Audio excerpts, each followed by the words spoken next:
Shalom Bapak Ibu Saudara, kembali lagi berjumpa di Live Study sebab orang yang berhenti belajar, berhenti bertumbuh. Mari kita bersatu di dalam doa. Bapa yang baik, kami mengucap syukur untuk pemeliharaan Tuhan akan kehidupan kami. Kami mau terus belajar kebenaran firman-Mu untuk memahami isi hati Tuhan. Hanya di dalam nama Tuhan Yesus kami berdoa. Amin. Bapak Ibu Saudara, mari kita akan meneruskan pada kesempatan ini dari Kisah Rasul pasal yang ke-16 ayat 16 sampai dengan ayat yang ke-24. Kisah Rasul 16 ayat 16 sampai dengan 24. Kita akan mulai dari ayat 16 dan 17 terlebih dahulu. Pada suatu kali ketika kami pergi ke tempat sembayang itu, kami bertemu dengan seorang hamba perempuan yang mempunyai roh tenung. Dengan tenungan-tenungannya, tuan-tuan memperoleh penghasilan besar. Ia mengikuti Paulus dan kami dari belakang sambil berseru, katanya, orang-orang ini adalah hamba Allah yang maha tinggi. Mereka memberitakan kepadamu jalan kepada keselamatan. Nah, saudara, kalau sebelumnya Paulus tidak dikenal, Paulus dan rombongan tidak dikenal oleh orang-orang di Filipi, namun nampaknya mereka mulai dikenali, saudara, ya. Mereka mulai mendapatkan perhatian banyak orang. Memang tidak dijelaskan kenapa mereka bisa mulai dikenali, apakah karena pengajaran-pengajaran Rasul Paulus dan rombongannya, atau sudah ada mujizat-mujizat Allah yang dinyatakan di tempat itu. Tetapi kemungkinan ya, mujizat-mujizat juga sudah terjadi, penyembuhan-penyembuhan, sehingga si perempuan dengan roh tenung ini ya mulai tertarik, mulai melihat ke arah Paulus ini, saudara ya, dan rombongan-rombongannya.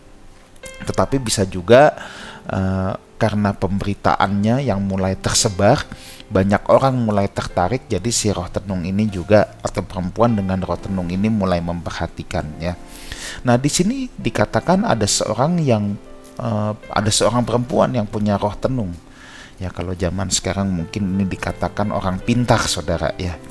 Orang pintar dalam tanda petik, saudara ya. Saya selalu bilang hanya orang bodoh yang mau ke orang pintar ya. Kalau saudara belajar firman Tuhan, saudara cerdas. Saudara nggak perlu datang ke orang pintar ya, atau tukang kuamia, dukun ya, atau lain sebagainya. Saudara nggak perlu ya. Kita mempercayai Tuhan ya. Nah, perempuan yang punya roh tenung ini punya banyak klien, saudara ya.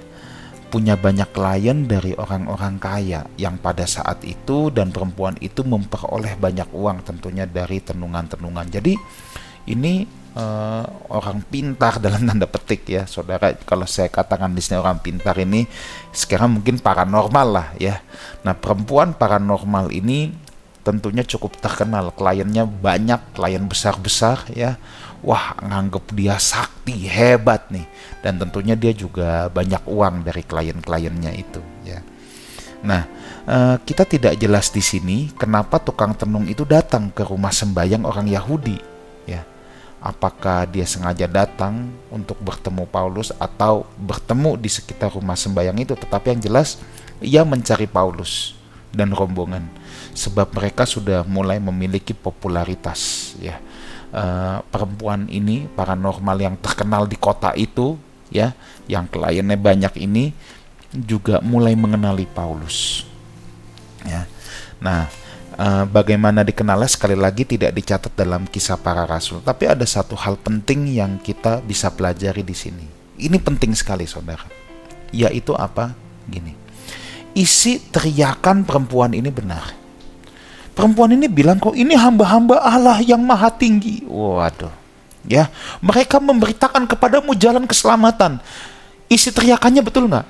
Betul. Tetapi spiritnya salah. Spiritnya bukan berasal dari Tuhan. Spiritnya tidak sesuai dengan Injil yang diberitakan.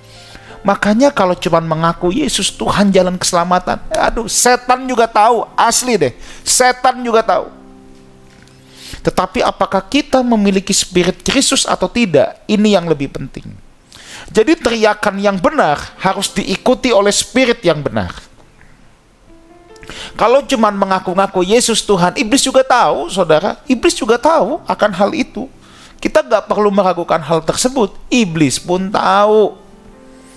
Tapi apakah ini keluar dari spirit yang benar? Ini yang jauh lebih penting, Bapak Ibu Saudara, ya. Kenapa perempuan ini menyerukan hal ini? Ya, ini ada beberapa kemungkinan. Yang pertama, dalam alam roh, memang perempuan ini bisa merasakan bahwa roh yang ada di dalam Paulus dan rombongan memang adalah roh yang jauh lebih besar, ya, dan yang tertinggi dibandingkan roh tenung yang ada dalam dirinya. Itulah Roh Kudus yang ada dalam diri Paulus dan rombongan. Itu sebabnya saya harus katakan, orang Kristen itu nggak boleh takut, saudara, ya. Nggak boleh takut dengan hal-hal mistik, dengan kuasa kegelapan, ya. Nggak boleh takut. Kenapa? Kita harus percaya roh yang ada dalam kita lebih besar daripada roh yang ada di dalam dunia ini. Mirisnya banyak orang Kristen lebih takut setan daripada takut Tuhan. Ya, ini yang sering saya katakan. Buktinya apa? Jalan di kuburan takut, bikin dosa nggak takut. Nah, ini kan lebih takut setan daripada takut Tuhan. Ya. Nah, hal yang kedua, saudara, kenapa perempuan ini menyerukan bahwa wah, Paulus hamba Allah, ini jalan keselamatan. Nah, kemungkinan kalau mujizat-mujizat telah dilakukan, mungkin perempuan ini terkesima dengan kuasa Paulus atau kuasa yang dimiliki oleh Paulus dan rombongan. Tentunya dia berharap bisa memiliki kuasa yang sama. Ini kan pola berpikirnya kayak pesilat. Nah, wah, ini ada guru silat yang lebih canggih nih. Aku mau belajar nih, mau tahu juga nih ilmunya nih. Ya. Nah, dengar baik ini. Perempuan penenung ini, paranormal ini, memang pasti punya cara pikir pesugihan. Nah, hati-hati. Banyak orang Kristen tanpa sadar juga punya cara berpikir pesugihan. Ya, tanpa sadar. Tidak bermaksud, tetapi dipraktekkan tanpa sadar. Buktinya apa? Contoh. Didoakan pendeta A lebih manjur, lebih sakti. Tuh, lihat. Ayo. Doa dari Yerusalem lebih sakti, lebih didengar Tuhan. Saya nggak anti ziarah ke Yerusalem, tanah suci, ya. Tetapi kita harus tahu tujuan kita ke situ mau belajar, ya. Jangan menganggap kalau kita di Yerusalem doanya itu lebih dekat dengan Tuhan. Ini bukan signal wifi. Oh, kalau dari Indonesia signalnya masih lemot, kalau dari Yerusalem udah 5G, kan bukan itu persoalannya. Kalau kita berpikir gitu, itu orang Kristen pesugihan, saudara, ya. Itu orang Kristen pesugihan. Ada lagi, kalau aku doa jam 2 subuh ini lebih manjur. Waduh, ini nih asli, ini nih cara-cara berpikir Kristen pesugihan. Kita harus menghindari, saudara, ya. Nah, penenung ini pasti punya cara pikir pesugihan. Jadi ada kemungkinan memang dia terkesima dengan kuasa yang dimiliki Paulus dan rombongan dan ingin memiliki kuasa yang sama, makanya jeritannya begitu. Nah, tapi juga ada kemungkinan yang ketiga, dia takut kehilangan klien, di mana Paulus mulai makin populer. Wah, kalau dia menentang Paulus, wah ini kan spekulasi nih. Kalau dia menentang Paulus, kliennya ikut Paulus, waduh bahaya nih. Gimana dong? Nah, ya udah deh, mendingan dia jadi kesannya yang mendukung Paulus dan rombongan, ya. Sebab kalau dia berada di posisi oposisi, dia takut kliennya kalau ada yang percaya sama pemberitaan Paulus, dia bisa ditinggalkan. Lebih baik ya udahlah. Dan barangkali aja pengikut Paulus juga jadi, atau orang-orang yang menjadi percaya oleh pemberitaan Paulus dan rombongan, justru jadinya mau jadi klien si paranormal ini juga, kan bisa, ya. Nah, jadi selalu kalau kuasa kegelapan itu ada udang di balik batu. Apa untungnya buat saya? Nah, itu udah pasti, ya. Itu udah cara-cara berpikir sistem dunia ini. Orang Kristen nggak boleh punya cara berpikir yang seperti ini. Ya, selalu yang dipikirin keuntungan semata, ya. Jadi ingat sekali lagi, ya, teriakan yang benar harus disertai dengan spirit yang benar. Kalau enggak itu berbahaya. Nah, ayat 18, hal itu dilakukannya beberapa hari lamanya. Tetapi ketika Paulus tidak tahan lagi akan gangguan itu, ia berpaling dan berkata kepada roh itu, demi nama Yesus Kristus, aku menyuruh engkau keluar dari perempuan ini. Seketika itu juga keluarlah roh itu. Saudara, penenung ini terkenal. Perempuan roh tenung ini terkenal dan dianggap berkuasa. Dan di saat ini justru Paulus menggunakan momen ini dengan kuasa Roh Kudus. Dia langsung menghardik, menengking roh tenung ini supaya keluar dari perempuan ini. Dan ini menjadi sebuah demonstrasi kuasa Allah yang besar. Ya, jelas roh Allah lebih besar daripada roh tenung ini.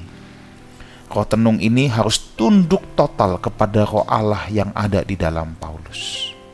Ya, ingat, roh yang ada di dalam kita juga lebih besar. Ya.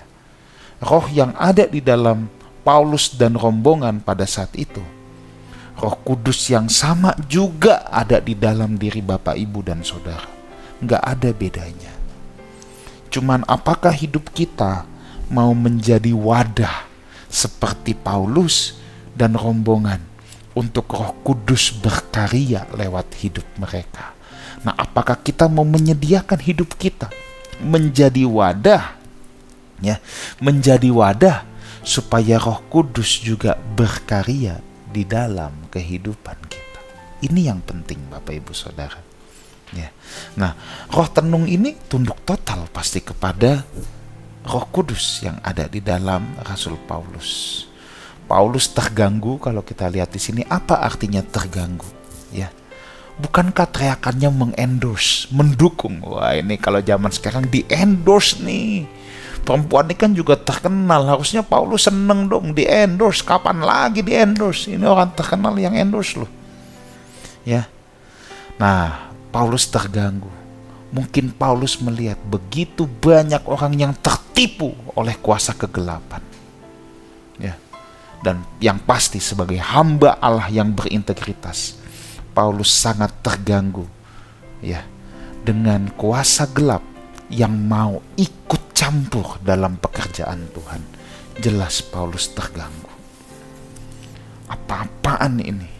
Kenapa pekerjaan Tuhan mau ada kuasa gelap yang ikut campur? Ingat, teriakannya boleh benar, spiritnya beda. Ya. Hati-hati, jangan sampai hamba-hamba Tuhan khotbahnya jago tapi spiritnya tidak sesuai dengan Injil. Ya, ini bukan soal teriakannya, tetapi spirit kita juga harus senada dengan Injil. Nah, orang-orang yang menerima Injil itu juga pasti terganggu dengan roh tenung ini. Iya, orang yang menghormati roh tenung ini sudah pasti dikuasai iblis. Orang yang begitu ngefans sama perempuan tukang tenung ini juga pasti dikuasai iblis. Maka sekali lagi, jangan ke paranormal. Jangan yang kata orang pintar, ahli nujum, itu kuasa gelap semua. Orang-orang Kristen yang datang menanyakan sesuatu kepada tukang-tukang tenung paranormal, dia mempercayakan dirinya kepada kuasa kegelapan. Saya ulang lagi, saya harus tegas dalam hal ini. Sebagai hamba Tuhan saya harus tegas. Orang-orang Kristen yang masih percaya dengan paranormal, seneng nanya-nanya sama yang dikatakan orang pintar, Anda sedang mempercayakan dirimu kepada kuasa kegelapan. Dan Anda juga sedang menghormati kuasa kegelapan. Orang yang seperti ini otomatis hidupnya dikuasai oleh iblis. Pasti ada dalam sistem dunia. Kita nggak bisa mengabdi kepada Tuhan dan kepada Mamon. Kita tidak bisa mengabdi kepada Tuhan yang adalah sumber terang itu dan kepada kegelapan. Ya, jadi tidak ada kolaborasi di sini. Ya, tidak ada kolaborasi. Jangan kita pikir ya ini kolaps lah antara Tuhan sama kuasa gelap. Nggak ada begitu-begituan dalam kekristenan, ya. Kita harus mempercayakan hidup kita, diri kita sepenuhnya kepada Tuhan saja. Ayat yang ke-19, ketika tuan-tuan perempuan itu melihat bahwa harapan mereka akan mendapat penghasilan lenyap, mereka menangkap Paulus dan Silas, lalu menyeret mereka ke pasar untuk menghadap penguasa. Ya. Nah, para pelanggan perempuan tenung yang tentunya udah dapat cuan banyak, saudara. Waduh, melihat kejadian itu, ada yang cuman dengar kejadian itu, wah, mereka jadi khawatir. Mereka tahu, waduh, paranormal andalan kita nggak punya kuasa lagi. Dulu dianggap sakti, atau mungkin mereka udah yang terbiasa menggantungkan diri, nanya sama perempuan ini, sekarang tiba-tiba kok kesaktiannya hilang nih. Kok udah nggak pintar lagi di hadapan mereka yang bodoh-bodoh itu. Kok udah nggak pintar lagi nih. Waduh, nampaknya pasti perempuan ini kehilangan kesaktiannya. Anak-anak kegelapan yang terbiasa mengandalkan kuasa kegelapan untuk memperoleh banyak uang menjadi gusar dan khawatir. Ya. Jadi orang yang suka ke paranormal, ya, mencari-cari kuasa gelap, itu anak-anak kegelapan. Kalau anak-anak terang pasti nggak begini, saudara. Ya. Itu anak-anak kegelapan. Akhirnya karena mereka khawatir, waduh gimana nih cuan gue, gimana nih mata pencarian gue, dia mulai memprovokasi orang-orang sekitar untuk menangkap Paulus dan Silas, untuk diseret ke pasar, ya, untuk dihadapkan kepada penguasa. Mereka manas-manasin dan memposisikan bahwa pemberita Injil ini, Paulus dan Silas ini, pembuat onar, pantas dihukum dan harus dihukum. Itu yang mereka kerjakan. Ayat 20-21, setelah mereka membawa keduanya menghadap pembesar-pembesar kota itu, berkatalah mereka, katanya, orang-orang ini mengacau kota kita ini, karena mereka orang Yahudi, dan mereka mengajarkan adat istiadat yang kita sebagai orang Rom tidak boleh menerimanya dan menurutinya. Nah, jadi mereka membawa Paulus ke hadapan penguasa, ya, penguasa di sini adalah penegak keadilan, ya, atau penegak hukum, yang pada zaman itu sering juga disebut sebagai dumviri, ya, yaitu penguasa yang merupakan gabungan dari dua orang pembesar di zaman Romawi kuno.